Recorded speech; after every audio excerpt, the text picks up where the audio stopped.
Okay, so we're live. It is Wednesday, August 6th, and I'm running late. I'm at the lake.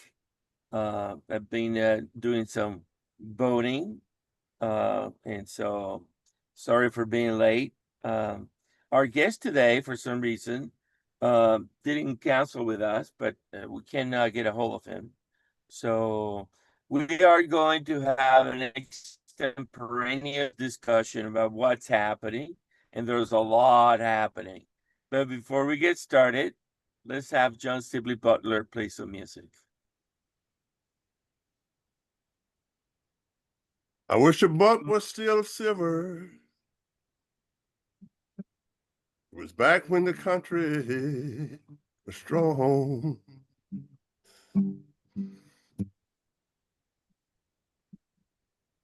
Back before Nixon, before the Vietnam War came along.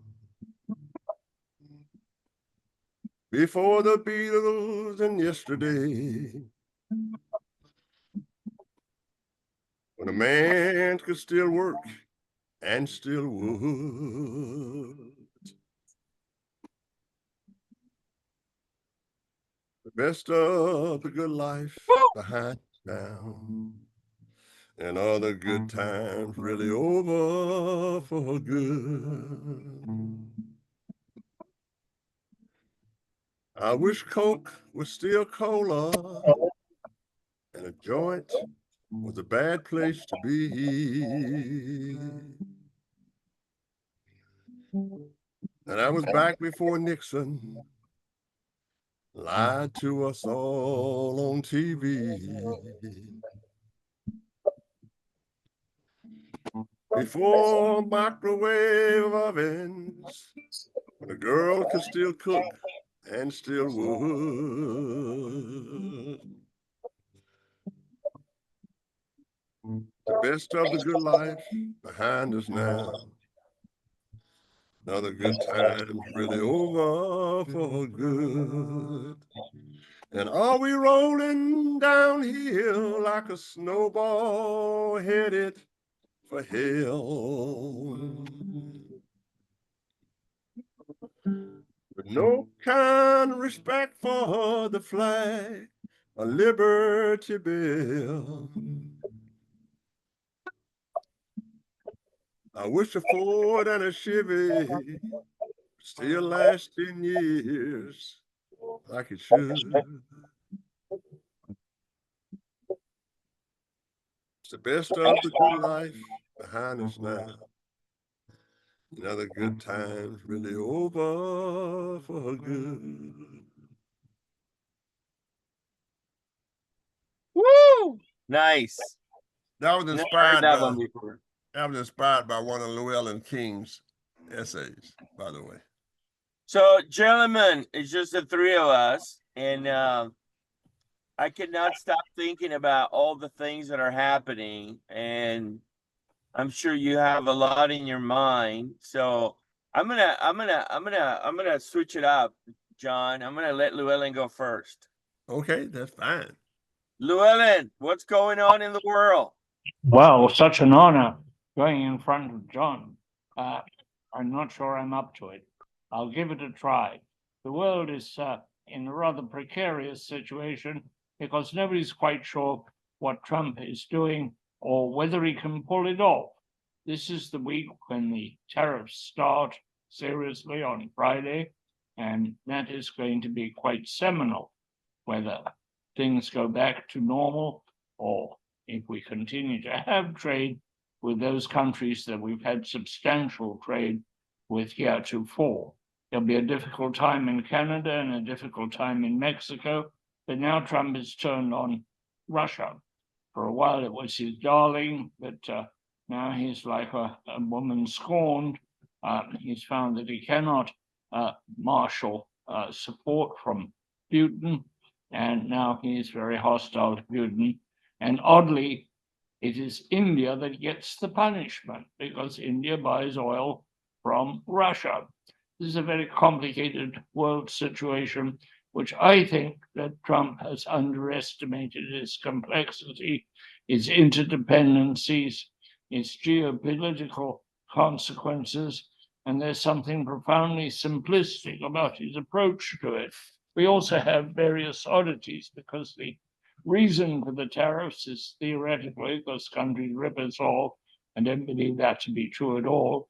I think it's a misreading of trade imbalance. But the one country we have a surplus with Brazil, we've got 50% tariffs because our president is angry with their president over a court case of the previous president. This is really, if I might say so, hard to believe it's part of our business or that it has any bearing on the American electorate or taxpayer. Meanwhile, things are moving.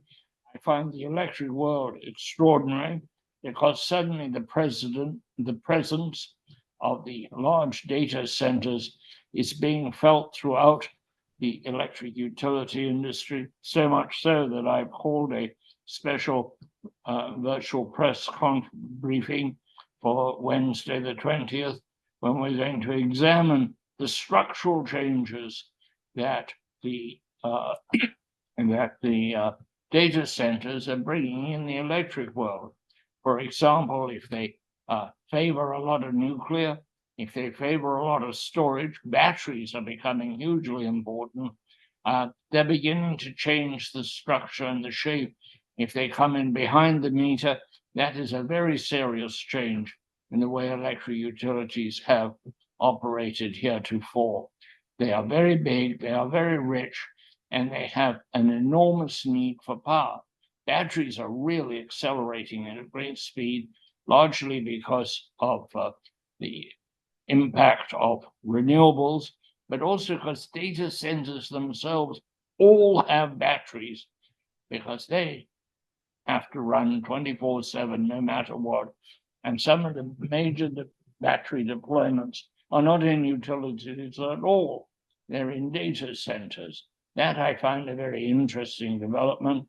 And these are batteries of all kinds: lead acid batteries, flow batteries, iron air batteries, and of course, iron batteries of the kind that are now so prevalent. There's a huge surge in both battery development, battery materials, and battery deployments, and it's worth looking at. It is not something that I was very much aware of until recently. I had been told about it, but I thought, well, batteries, they go for 4 hours. What difference do they make?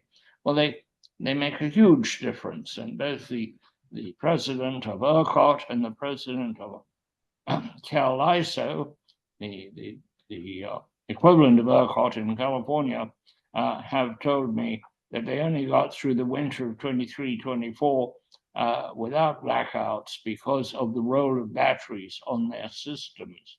So that's been a tremendous development. But what the batteries are doing inside of the data centers is also important. Now, if the data centers have as much impact as they would like to, they are supporting all kinds of renewables. They are supporting nuclear fission. They are supporting nuclear fusion, and they are supporting the revival of shuttered nuclear plants. So across the board, they are big players, very influential. And as one of the Wall Street players from Guggenheim told me, they have an enormous amount of money. The money in the large tech companies far exceeds the cap of the entire electric utility industry. So you've got a change coming, a change that wasn't fully anticipated. It's a change because of growth, because of demand, because of technology, and maybe because the old systems just aren't up to the job anymore. Particularly, we have to look at how batteries are compensated in utility rates. They tend to be treated by state regulators and by the Federal Energy Regulatory Commission as just another source of generation. but their uses are so complex and so diverse that they maybe should be subject to a different regulatory regime, recognizing not the time they're online producing power, but the mere fact that they are available to produce power, that they do so much to secure the reliability of the grid in general and individual utilities in particular. So we're seeing a lot of development there, most of it, I think, quite constructive, very interesting. Nationally, politically, I'm less enthusiastic. And going back to my earlier remarks, I would add that another disturbing thing coming out of the Trump administration, and I'm really keen to hear from John Butler on this, and that is the distrusting of federal data. He is a man who knows something about statistics, and I'd like to know what he thinks about the president firing the head of the Labor Statistics Bureau because he didn't like the latest results. So over to you, John. What do you think of the president's action in taking issue with the heretofore well-trusted government statistics? I think it was very childish. I think it was what you would expect of someone when they don't like the news. That's like telling looking at my doctor's numbers, from my physical, and the doctor say, "Well, here's your numbers," and I fire the doctor. I think that we've seen this throughout the Trump administration. The notion of just fire someone is part of his DNA. The whole idea, of course, is that if he can't control them, it becomes part of his DEI. So I think it was very, very distrustful. And the data that we have, and especially in the United States, the data that we have, we try to make it as pure as possible. People like to say that, well, you can make statistics say anything, but that's not exactly true. It's according to what the dependent variable is and according to what the independent variable is. And they've been doing this for so many years. And I think it was horrendous. I think that it brings into question everything that we do in science. And I consider it a science, the best science that we have. I believe in allowing science to inform me of things, and that's based on observation. Observation, the great thing that the Western world brought to civilization was if you can't see it, if you can't prove it, it doesn't exist. We went away from the idea of all of the voodoo. We went away from the naysayers. We went away from the religion, and we said, look, if something is true, we have to prove it that it's true. So we created a system where we would examine things in the scientific world. And I don't think universities have done a good job in letting people what they do. But to make a long story short, I think it was very, very bad just to fire someone because the numbers were bad. I don't think this was the Washington. Of course, he's renamed the Washington Redskins again. I think this is good scientific data. But having said that, let me say, Andres, I think the thing that I've seen in this and have realized in this in the last 2 years since I've been alive, America has never had a competitor. That is, coming out of World War II, America was it. We never talked about a competitor in high school. We never talked about a competitor in college. And when I say a competitor as measured by building things, as measured by GNP, as measured by those things that we measure, I think in a lot of sense we kind of underrated and misread China. I think if you look at what they're doing, they are a real competitor. I think their gross national products will probably fly by ours in the next 10 years. I think them hooking up with other countries in the South and the Brits, I think is pretty interesting. I don't know if you know it, but they're building their own airplanes, their own jetliners. They're building their own passenger airplanes. They have a system. The Silk Road is very, very institutionalized and it's fast trains. They have a system of the movement around the country. And I think what we misread was that we were afraid of China rather than learning from China. So what I read from our colleagues is, and when we talk about China, we talk about, do we have to go and fight China? Well, China also has one of the most interesting navies and military stuff in the world. And I cannot remember World War II, but you can remember that when Pearl Harbor was bombed, the Japanese had maybe 2 aircraft carriers, and in 6 months we had 25. We can't do that anymore. We cannot build our own aircraft. We cannot build our own. We don't have the factories to turn into the military production that we once have. So one of the things that we see is I think we need to deal with China on its own right. You know, I taught at the University of Beijing, put in the entrepreneurship stuff, as a matter of fact, when they were going away from case studies. But that's the single most interesting thing I see. People writing books on when are we going to fight China? Can we beat China? It doesn't have to be a military response. The fact of the situation is, I think what we have above China is the idea of freedom. I think that all the wealth that's created in China can revert back to the Communist Party, and then that's less than 100,000 people. I think when CEOs hit it big in China, they could just take it from them. I think the Communist Party, less than 100,000 people, but it's a planned economy.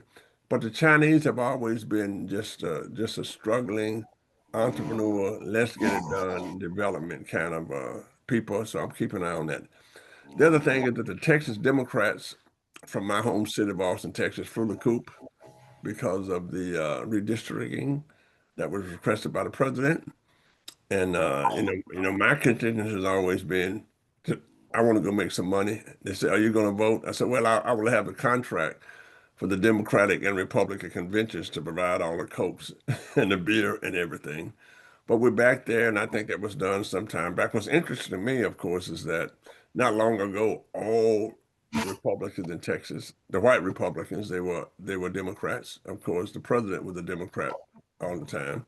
And one case that we have is Cuba. What happened when Castro took over Cuba, and they said there will be a new Havana. That Havana was in Miami and not in Cuba. Cubans came and they disregarded everything in Washington. They became very, very entrepreneur. They could not speak the language. They created the Cuban enclave. And we have seen the same thing coming out of Chinatown for years and years and years. So, but it's very, very true that my Democrat flew the coop. And my question becomes, is voting that important? You know, I grew up as a Southerner with everything, and I don't think my grandparents were able to vote, but I think they had more money than God. My grandfather, by the time he was 65 years old. So that's something that I watch. And then the other thing I think is very important to me as a scholar is that I was telling Andreas, we have a new form of capitalism now. The capitalism that Marx wrote about, the capitalism that we're reading about is different. It is cloud capitalism. Cloud capitalism produces nothing. And what has happened is it's very, very sociological. So Facebook, YouTube, Instagram, WhatsApp, Amazon, eBay, they're all training us what to do through our devices. So Llewellyn, your devices train you what to do, and now we do free labor. We upload our own information to them, and then they direct us in terms of what we do. Now, that's not the production of anything. What that is the cloud commerce taking over.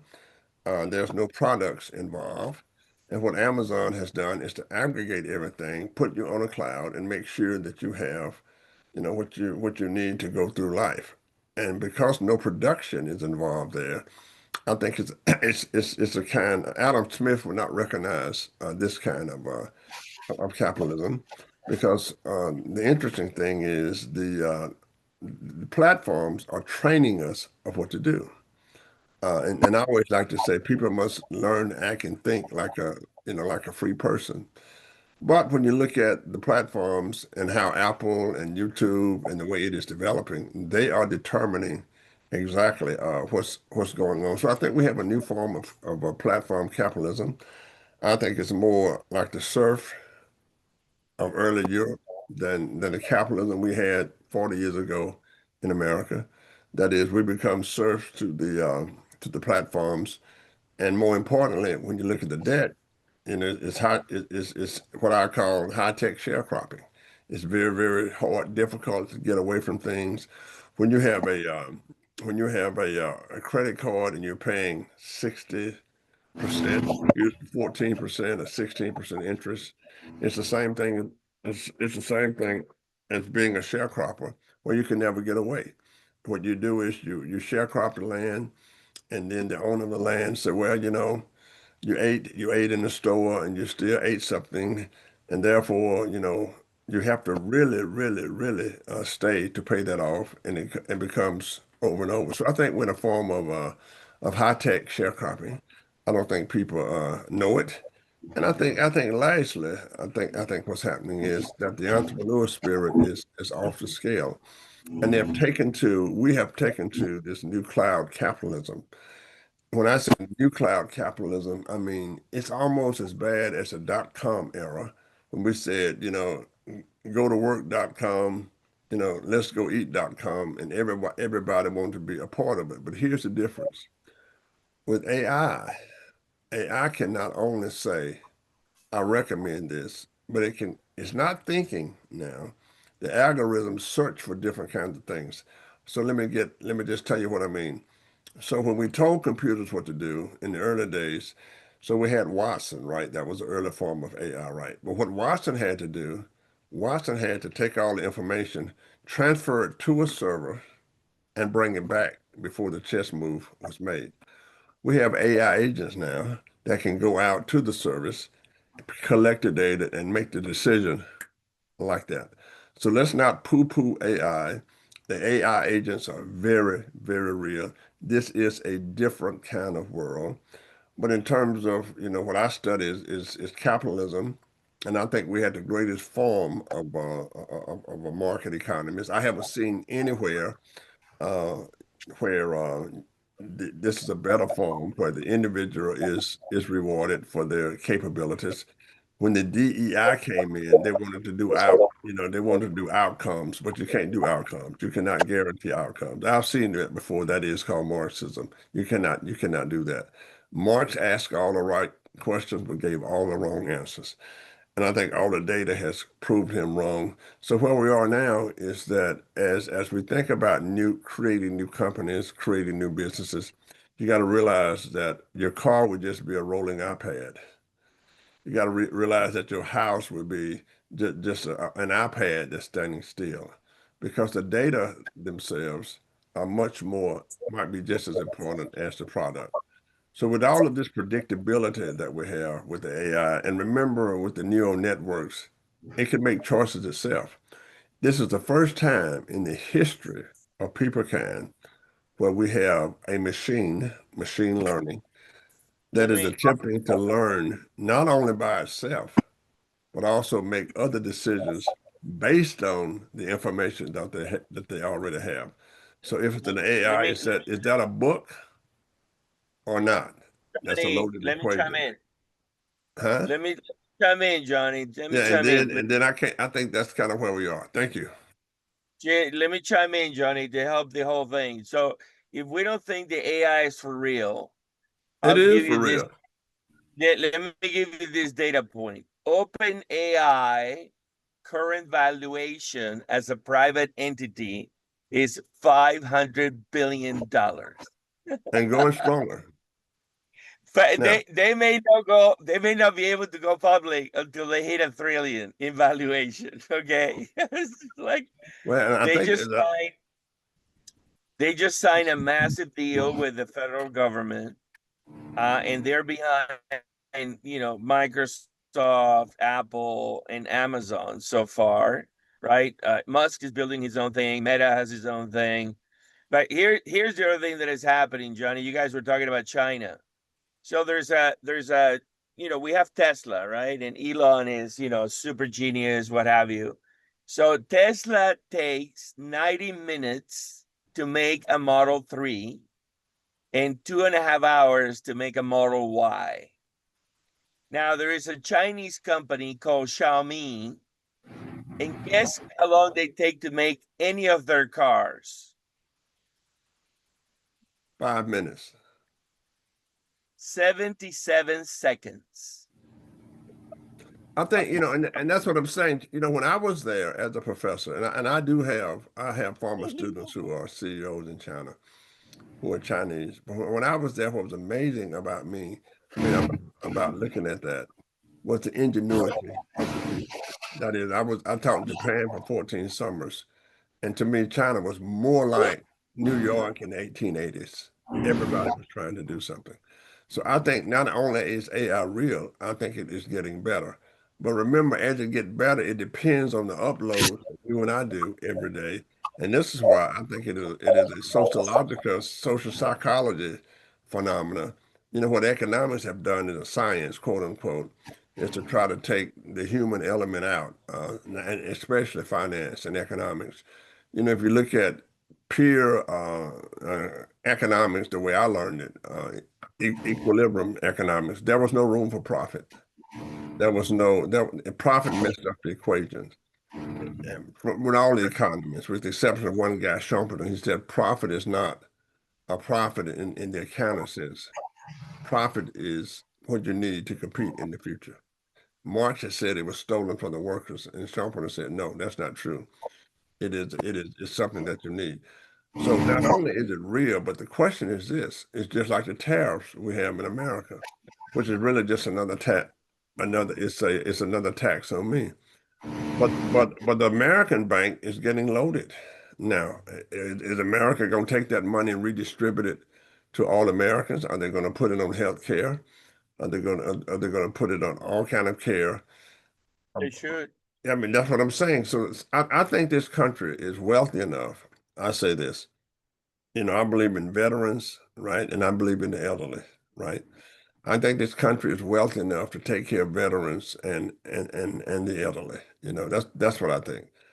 Uh, Yeah. and I also think you got to realize now the president is 2 years older than me, and he dodged a draft, and that we're the same age. I went to Vietnam, and those are my heroes who died there. That generation, they did a lot of stuff, and my contention is that Brokaw wrote the greatest generation because his generation didn't do anything.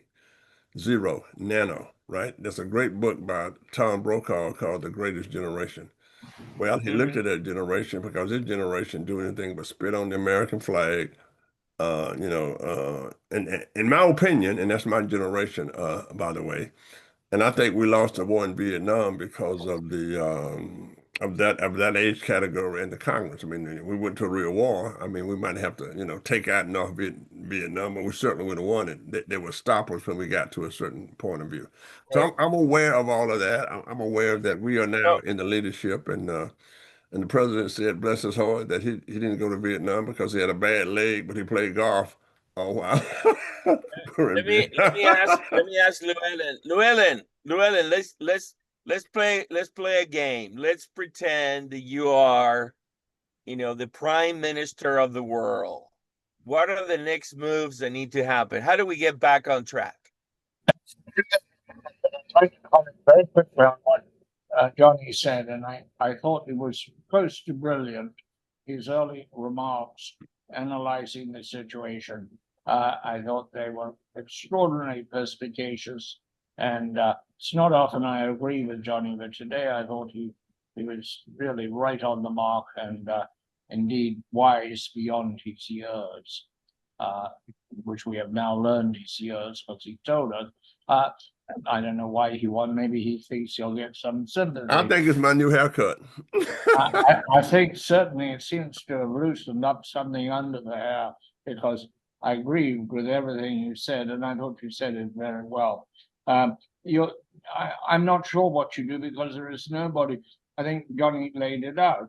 You have a cantankerous American president who is flexing his muscles, and he has infinitely more domestic muscle than the law allows for, but a supine Congress has allowed the Republicans in Congress have allowed him to get away with things like interfering in the Texas electoral system, like interfering in the universities, like arresting the rate of medical research, like putting a fool in charge of our medicine, and essentially endangering generations to come because of hostility to vaccines.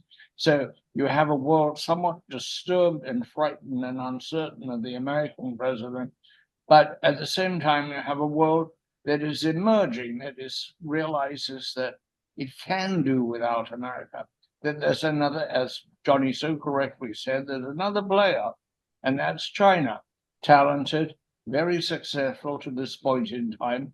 I do agree with him, with Johnny again, that there are limitations imposed by the mercantile system. The mercantile system works very well up to a point. It worked for the British. The British Empire was entirely based on a collaboration between corporations and government, which is what we've seen in China. But it comes unstuck after a while if you have corruption or if the political view is not in accord with the commercial need. I think China will run into difficulties, but you cannot deny that they are doing a lot of things. And at this very moment, they are leading us in many things. Open source AI that may be ahead. They're certainly leading us in all kinds of ground transportation. They're leading us in electric vehicles. They're leading us in the deployment of renewable energy, and they're going to lead us in the deployment of nuclear reactors. This is a very large achievement. And as John pointed out, they're going to build large airframes to compete with Airbus and Boeing, the only two large airframe manufacturers. Presumably, they will build engines to go with those airframes, or they will buy them in the West initially and then develop their own. So it is no good us thumping our chests and doing we can compete, if probably we aren't competing. And if we're destroying the very thing that makes us competitive, which is science, science, science. And again, I salute Johnny for raising that. While we're scientifically based, while we're inventing, and we still lead the world in invention, the Chinese file for more patents, but we have had more effective inventions that have made a huge difference. We've got to open our science. We've got to stop interfering in our universities. We've got to stop cutting out the talent that wants to come here and work here and which we are repelling. I was up at MIT, I think I mentioned this in another broadcast, and I looked around and it was an amazing collection of people from around the world, primarily from Asia, a meeting that I went to that was to deal with artificial intelligence. I deal with a lot of high-tech companies in the course of my daily work, and as often as not, they're headed by people who were not born in America. Some were born in the Middle East, some were born in Asia, a lot were born in Europe. We are doing terrible things in frightening away students, in closing the doors in this sort of fortress America, as though we can go back to the 1950s and everybody will be happy. I was around, not in America in the 1950s, but I remember them quite well. There were people who were happy and there were people who were less happy. But at the outset of the second Trump administration, we were in the global cat seat. We're not now. We've relinquished it, presumably to China. But don't forget, India is coming along. And the realities of China are also the realities of India. Very large, very poor, very populated, and very talented. I don't think you can keep that kind of talent. If you look around the electric utility industry in America, which I know something about, you'll see the enormous number of executives who are from the subcontinent, which of course is India, Pakistan, Bangladesh. A lot of them rise to the very top of those companies. It is very, very difficult to see how the Trump policies are going to get us ahead, I think, rather than going to get us back. And we are going to end up, alas and alack, of trying to catch up, trying to repair damage being done today. Otherwise, we'll be equal pegging with Brazil, not with China. Yeah, let me add to that. It's like they said, when Tiger Woods hit a great shot, the question is, how did he get where he was? I mean, how did he get to have a good shot? I'm gonna take us back to a book entitled, I think it was The World is Flat by Thomas Friedman. And let's see how we got here. So Thomas Friedman wrote the book World is Flat.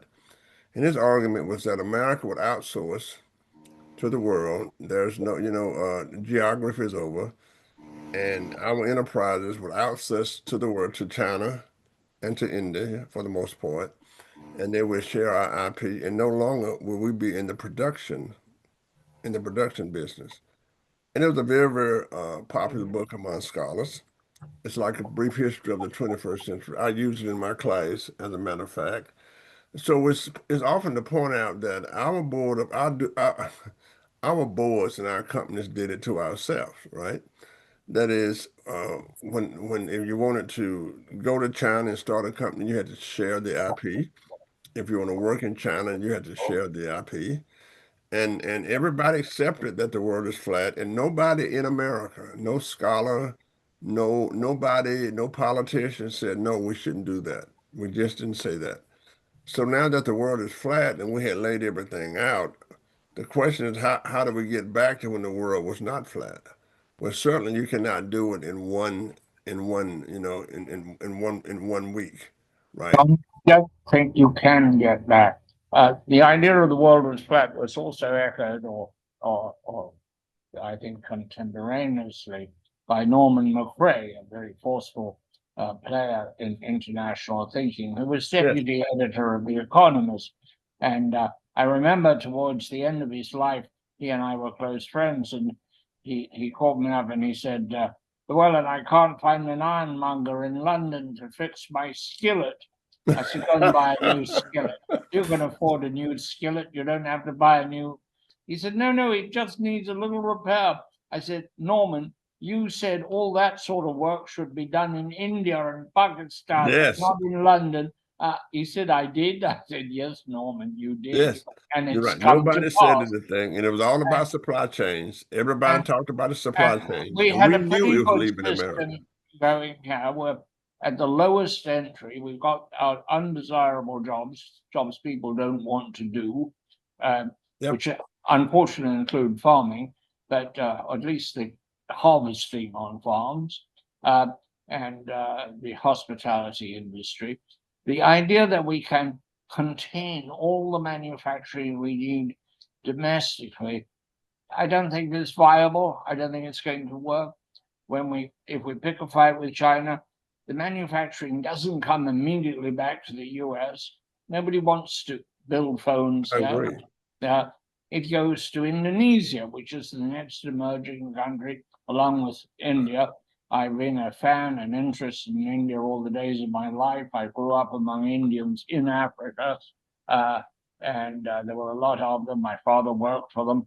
And so I've been interested in India and, of course, being British, the Indian culture and the integration of Indians into English society in England. Right. Um, I think but we Llewellyn, can't we can't build a fortress America yep, anymore. It's too late. It's gone right. away. But the big difference was this. When we talked about supply chain, and this is what we tried to do, the way of America is that all people love freedom. It's only bad. It's only bad governments. And we had never envisioned, and when the world is flat, that China would turn on a military. That is, we tried to make China just like in the global American capitalism. And when Nixon went to China, it was about to keep China from the Soviet Union, as you might remember. But what China did something different. And when I first went to China as a professor, I was just astounded by the fact of our orientation. Okay, and it went like this: China kind of created the world. It went around the world 5,000 years ago, saw all of the heathens out there, and came back and shut itself down. The Chinese invented gunpowder, the Chinese invented the wheel, and the Chinese invented everything. And that was my orientation. What we did not bank on in the world is flat when we were looking at supply chains, that China would become a military power also. Because remember, after our way of war and peace, as Morris Janowitz, the great military sociologist, would say, or Charles Marcus would say, that we can blow up Japan and recreate it in our own image. We can blow up Germany and recreate it in our own image. And even after World War One, they asked the Germans not to get involved in arms again, and the Japanese the same thing, because we were going to use China as our supply chain and not as a great competitor in IP and a competitor in military hardware. And I think that's the difference between the miscalculation of, say, with Germany or even with India. And remember that the last living colony in the world is really Israel, right? So we have to do now is balance all of that. What's going on in the Middle East, and our interest is with Israel because of our strategic partnership there. But look, China China just cut a deal with 45 or 47 African countries. And like we said before, when the Indians need a bridge, they're going to China. When they want to build a road, they're going to China. And my question to you, Llewellyn, is this: when will the dollar get to the point where, when I travel overseas, people don't say in American dollars anymore? Well, I think it's coming very fast. I was on an extended program in the University of California on Zoom a couple of weeks ago on the BRIC countries and the BRIC penetration, or the BRIC philosophy, if you will, penetration in Africa, which obviously I'm keen. What the Chinese have done in Africa is extraordinary. They have produced people sympathetic to Africa, or at least superficially. I think they're not really, um, but a new class of acceptable colonialism in Africa.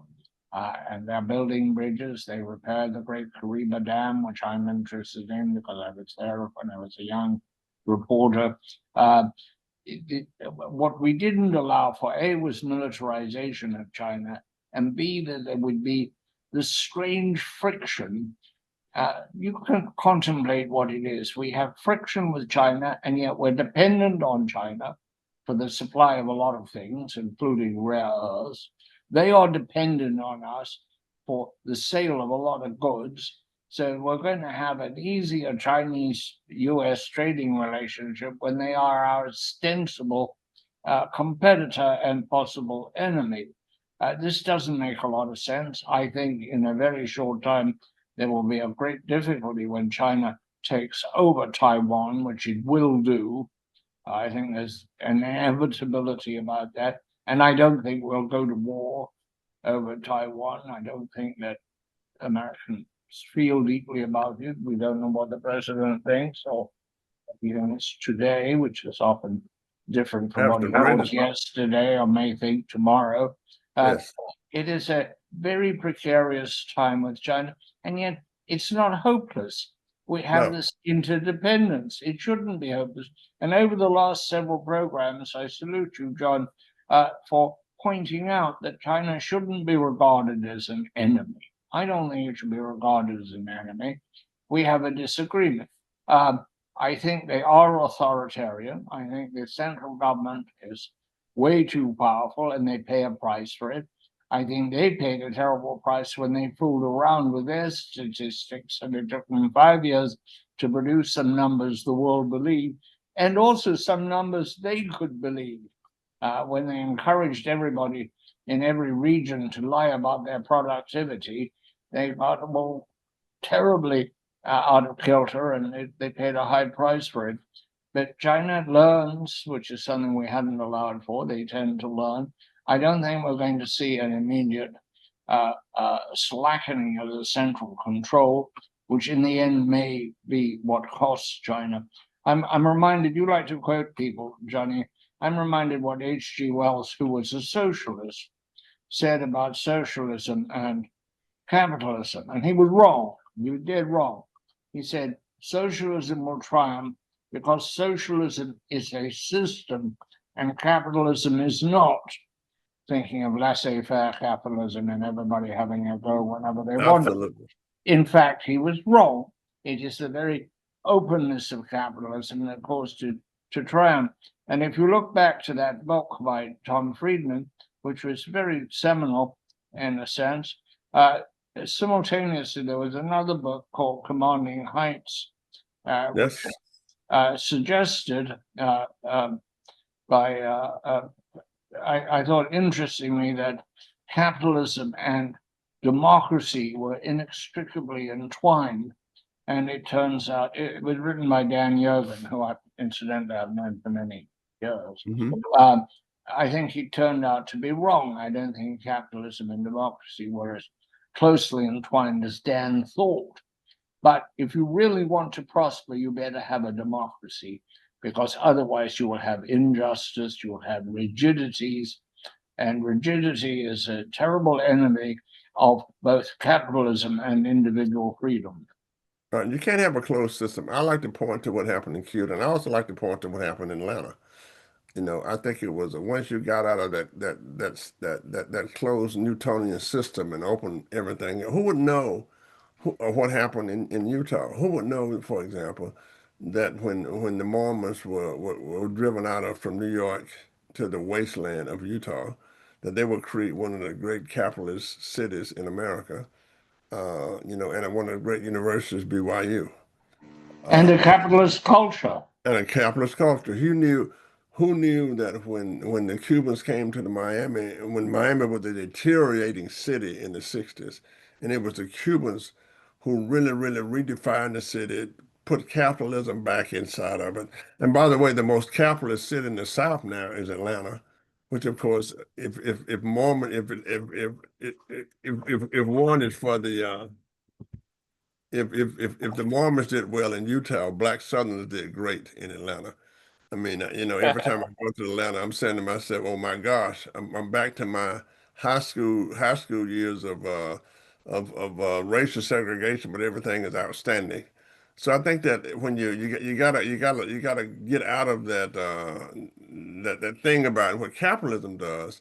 It allows the Vietnamese in South Houston to create all kind of great enterprises and create some of the great students we ever had at the University of Texas at Austin. And I think what we got confused was that these isms, racism is not against the law. It's discrimination. Anti-Semitism is not against the law. It's discrimination. Anti-feminism is not against the law. It is discrimination. And I can work with anybody, right? I mean, I saw the Yankees, right? When I was in the seventh grade, the Yankees won everything. They fought every day. They all hated each other, right? So I think we need to get back to equal opportunity and get off of this stuff about who likes each other and who's offended, because we do have. I mean, the greatest story in America in my lifetime is Miami. And the second greatest story before that is Utah City. Well, I'd like to add in that, in a sense, Boston is a great city in that way, Yeah, because well, I it can't think deals. about the things that I produce. I would be seen as Okay, patting I had myself no on the part of back. any of this. I had no part of any of this, but I think that Boston showed the power of a lot of education. Yeah, Uh, Boston too. Education is the key. If you don't have good school systems, you're doomed. If you have the government interfering in education, you are doomed. Yes, and we If you we are can ask. not, if you are not a beacon for bright students from around the globe, you are They're doomed. doomed. And the question I ask is, why did not University of Michigan come to the aid of Detroit? That wouldn't happen in Texas. I mean, when Houston was having its struggles in the 80s, Rice stepped up with the Rice Alliance.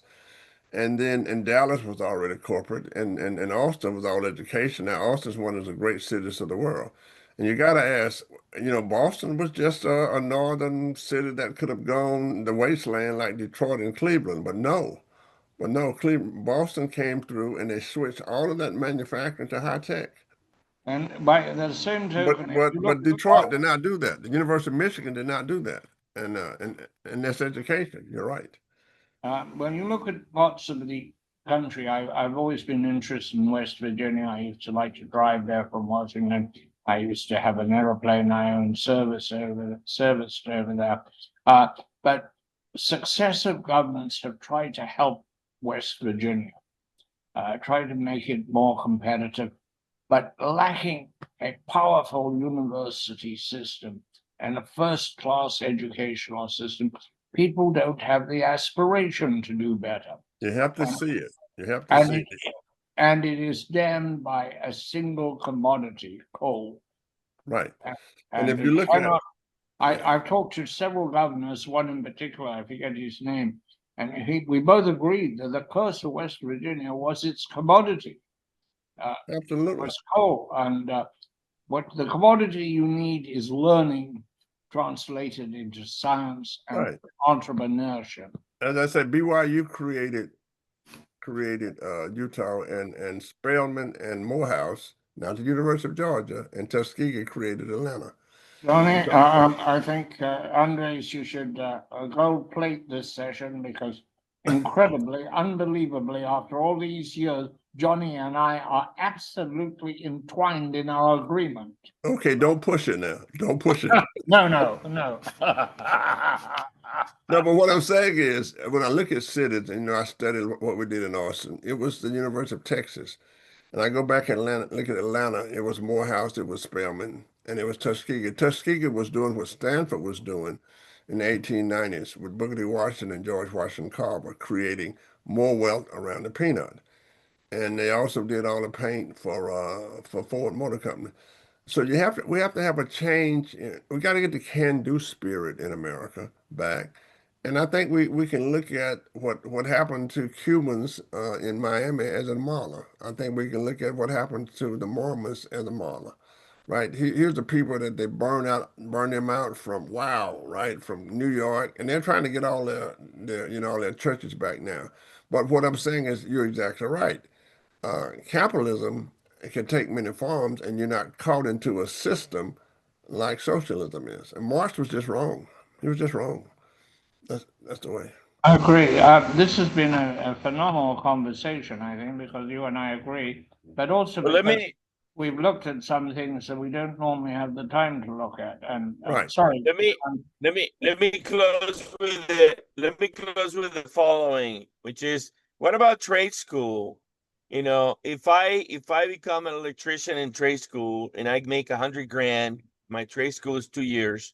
My school debt is 20,000, or I go to be an engineer and my debt is 200,000 and I have to wait 4 years. If you do the math, it turns out that it takes the engineer 20 years to catch up with the trade school salary net worth. Well, we 20 can't years. we just can't. The reason why I play my guitar, I could go make $200 a night on a guitar. But here's the deal. I think we should make Harvard the school for electricians. I think we should make Yale the school for plumbers.